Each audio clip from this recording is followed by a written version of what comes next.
The rise of remote work has transformed the way we work. Since the COVID-19 pandemic, the number of remote employees globally has doubled, rising from 13% in 2020 to 27% by 2022. Surveys show that 71% of workers prefer fully remote jobs, highlighting a major shift in workplace preferences. Yet, while remote work offers flexibility, it also raises critical questions about connection and belonging, a basic human need. For remote workers, finding this connection is often more complex yet equally important. Working remotely can feel isolating at times. It's easy to feel invisible without face-to-face interactions.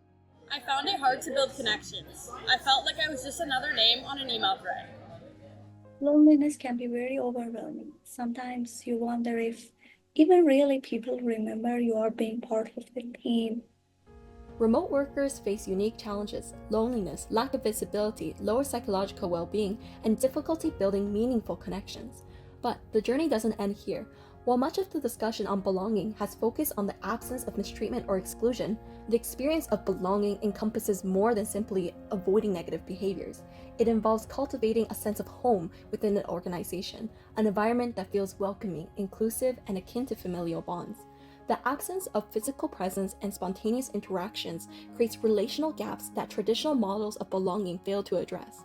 Using a qualitative, process-oriented approach, our research investigates the mechanisms through which remote employees develop a sense of belonging, emphasizing the roles of individual and social factors.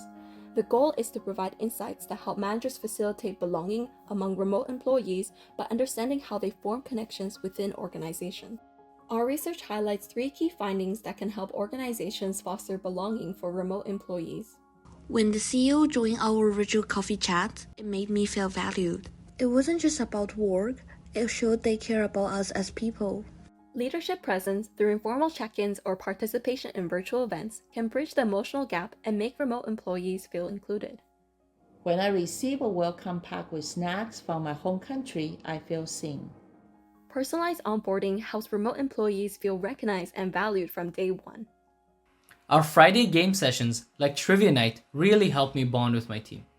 Regular and inclusive team-building activities provide opportunities for remote employees to connect informally, creating stronger bonds and a greater sense of community. These findings show that fostering belonging in remote workspaces requires intentional strategies that combine emotional and practical support.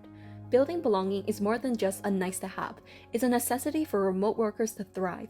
As leaders and team members, we can take small steps today to connect, check in, and create workplaces where everyone feels a part of something bigger. Together, let's make remote work feel like home.